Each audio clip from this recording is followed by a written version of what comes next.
कधीच नाही चुकणार तुमचे फेवरेट टीव्ही शोज झी5 सोबत, तेही एकदम फ्री। दादा 2 प्लेट पाणीपुरी द्या आणि एकदम तिखट तिखट मीडियम द्या मीडियम द्या। हे माझी मालन ग तिच्या हसण्यानं दिसण्यानं नयनानं सुद्ध बुद्ध हरली ग हरली सुद्ध बुद्ध हरली ग।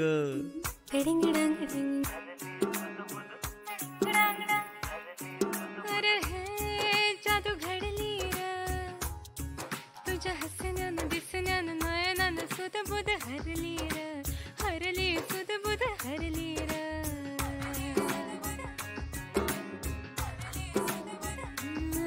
मन जुळली जर बळली ऋतू फुलली लहाडा नवसाची ओढ रुजली रात सुजली अन झाली चांदी दिवसाची। लेन लेन लेन र आभाळाचं दिन र भिनली भिनली भिनली कशी गोडी जीव भुलला रे जीव भुलला रो मनी असा चांद तुझा भिनला जीव भुलला रे जीव भुलला रो मनी असा चांद तुझा भुलला रो हरैया हरैया हरैया हरैया हरैया हरैया हरैया हरैया मी मास्तरींची शाळा बंद करायला नाही पाहिजे होती।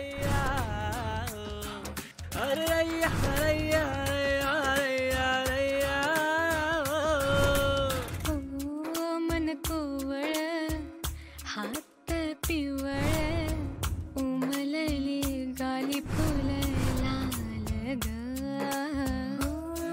तन सजलेलं मेहंदीनं तुम्ही जावा, तुमचं काम तुम्ही करा, तुमच्या अडकून येणार नाही शब्द आहे माझा। झालो कसावर जिथ तिथ जीवाला तुझा भासर डोळ्यामंदी जागर हो काय कुणीकडे लागले तंद्री? संगीत संगीत अधिपती नाही, मी आपलं विचारलं तुमच्या बी मनात वाजले का संगीत? नाही हो, मी विचार करते। काय कसला विचार? काहीतरी गंडलंय तुमचं होय की नाही? मी विचार करते एवढं पाणीपुरी खायचं म्हणून इथपर्यंत आणलं मला आणि विचार काय करत बसलाय? खावा की। ऍक्च्युली बास आता मला, पोट भरलं माझं। एवढी भुकभुक केली तुम्ही आणि आता काय एवढ्यावर बस? नाही नाही, खरंच पोट भरलं। पुरे तर पुरे बाबा, आपण समोरच्या मताचा रिस्पेक्ट करतोय आहे की नाही दादा? हे घ्या 2 सुक्या पुऱ्या द्या। सुक्या पुऱ्या हो, त्याशिवाय पाणीपुरीचा कार्यक्रम पूर्ण होत नसते। या बसा। हा मंडळ आभारी आहे। हा बोला, आता काय बोलायचं होतं? अधिपती, माझ्यामुळे फुलपगारे सरांची नोकरी धोक्यात आली। म्हणजे 2 दिवसात राजीनामा मागितला त्यांनी सरांचा। काय? हो। का पण असं? मी शाळेत गेले ना, त्यामुळे मॅडमनी सरांना नोकरीवरून काढायचं ठरवलं। हो असं नाही करणार हो आई साहेब। त्यांनी तसं सांगितलंय सरांना, आणि सांगितलंय म्हणजे मॅडम करतीलच ते।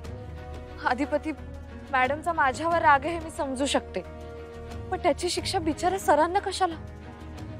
माझ्यामुळे जर फुलपगारे सरांची नोकरी गेली ना अधिपती, तर मी स्वतःला कधीच माफ नाही करू शकणार। अहो, त्यांनी इतकी वर्ष दिली आहेत शाळेला, त्यांचं घर आहे, त्यांची नोकरी गेली तर शाळेचं खूप नुकसान होईल। मी तुम्हाला रिक्वेस्ट करते अधिपती, प्लीज प्लीज काहीतरी करा, सरांची नोकरी जाऊ देऊ नका। नाही नाही, नाही जाणार त्यांची नोकरी। पण मॅडम, त्या असं करणं शक्यच नाही। म्हणजे? अहो, माणसांना कामावरनं काढायची परंपरा नाही हो आपल्या घरात। आता साधं उदाहरण घेतो, धनाजी, बाकीचे नोकर 25-25 वर्ष आपल्या घरात काम करतात, कधीच कुणाला काढलं नाही आई साहेबांनी कामावर। काळजी करू नका, असं काय होणार? अधिपती 2 दिवसात जर सरांनी राजीनामा नाही दिला तर मॅडम स्वतः येणार आणि त्यांना शाळेबाहेर काढणार असं म्हणल्यात त्या. नाही नाही नाही नाही, ते आई साहेबांना तुमच्यावर राग आलेला असणार, त्यामुळं त्या बहुतेक फुलपगारीसनी त्यांनी ही तंबी दिली असेल, पण तसं काय होणार नाही. विश्वास ठेवा की माझ्यावर. प्लीज अधिपती तुम्ही बोलाल का मॅडमशी प्लीज. ठीक आहे, मी माझ्या पद्धतीने बोलतो, पण तुम्ही काळजी करू नका. आणि फुलपगारी सरासनी नाही काढणार म्हणजे नाही काढणार. म्हणजे मला शाळेत यायला बंदी घालतील ना त्या? आणि त्यांनी मस्त बंदी घालतील हो. तुम्ही ऐकाय पाहिजे की तुम्ही आत्ता बी बंड केलंयच की. आणि मी विचारलंय आई साहेबांनी सकाळी, त्या म्हणल्यात जावा शाळेत, काय प्रॉब्लेम नाही, कशाला काळजी करताय. बोला अधिपती, काय म्हणताय? एक विचारायचं होतं. मग विचारा की. हा, ते फुलपगारी सरसनी कामावरून काढून टाकायचं असं म्हणालोय तुम्ही. कळलं वय तुम्हाला? हा कळलं, म्हणजे ते वाटलंच होतं आमसनी ही बातमी तुमच्यापर्यंत पोहोचणार. नाही, पण का असं का करायला तुम्ही? म्हणजे काय चूक झाली का त्यांची? त्यांचं काय चुकल्याशिवाय आम्ही असं काही करू काय? नाही तसं नाही, पण काय चुकले म्हणजे काय काय झालं काय? त्यांनी आमची आज्ञा पाळली नाही. म्हणजे सुनबाईंना शाळेत घेऊ नका असं सांगितलं होतं आम्ही त्यासनी. आपण कामावर कुणाला येऊ द्यायचं कुणाला नाही येऊ द्यायचं ठरणार आहे ते कोण? म्हणजे मालक म्हणून शाळेत कुणाला घ्यायचं कुणाला नाही घ्यायचं हे सगळे निर्णय आपले असतात ना, त्यांचे नाही. आणि मास्तरीनबाईंनी शाळेत जावं ह्यो निर्णय शेवटी माझा होता, फुलपगारांचा नव्हताच. आता तुम्ही त्यासनी जाऊ नका म्हणताय म्हणजे तुम्हासनी माझा निर्णय पटत नाही असं वाटलं, मला वाटतंय. म्हणजे असं नाही अधिपती. नाही नाही साहेब, तसंच आहे. आता मी तुम्हाला सकाळी विचारायला आलो मास्तरीनबाई जाऊन देत का शाळेत, तुम्ही ओके म्हणला, म्हणताना मी त्यांना म्हणलं ठीक आहे म्हणून. मग आता कशाला विषय वाढवताय तुम्ही? आणि फुलपगारे सरांची तशी काही चूक नाही, उगाच त्या निरपराध माणसाला कशाला शिक्षा द्यायची? आणि तुम्हीच कायम म्हणताय की निरपराध माणसाला शिक्षा नाही झाली पाहिजे, एखादा जर दोषी असेल त्याला चापकानं फोडून काढा, पण ज्याचा काही दोष नाही त्याला कशा. आणि आतापर्यंत आपलं रेकॉर्ड आहे, आपण आपल्या माणसानं कधी सुद्धा काढून टाकलं नाही हो. तुम्ही तर कायम मदत केली, पण कुणाला काढून नाही टाकलेलं कामावर. नाही साहेब. आणि फुलपगार तर आपला कवापासून जुना माणूस आहे, आपला माणूस आहे तो, आपल्या शाळेसाठी एवढी वर्ष राबलेला माणूस आहे, त्याचं बी घरदार आहे संसार आहे, असं नोकरीवरून एकदम काढून टाकणं म्हणजे बघावं मला, म्हणजे तुम्हाला ते बरोबर वाटते काय साहेब? मग तुमचं म्हणणं काय? बघा मला असं वाटतं की शाळेचे मालक आणि चालक म्हणून आपण असा निर्णय घेता कामा नये. आता तशी तर किती माणसं आहेत की जे आता तो निखिल, त्याचं तर तुम्हाला काय सांगायचं आहे, मी सगळ्या गोष्टी सांगत नाही, त्याचे तर एवढे राडे चाललेत का नाही, फॅक्टरीत कामावर वेळेवर येत नाही, नीट एकतर काम करत नाही, आळमटळम करतोय लई तो. मला आजच ओंक्या सांगत होता. बरं त्याला मी आज काय म्हणलं, समज दिली, म्हणलं बाबा काम नीट कर, पण काढून टाकलं नाही ना. तो आपला स्वभाव नाही, आपण कधीच केलं नाही असं.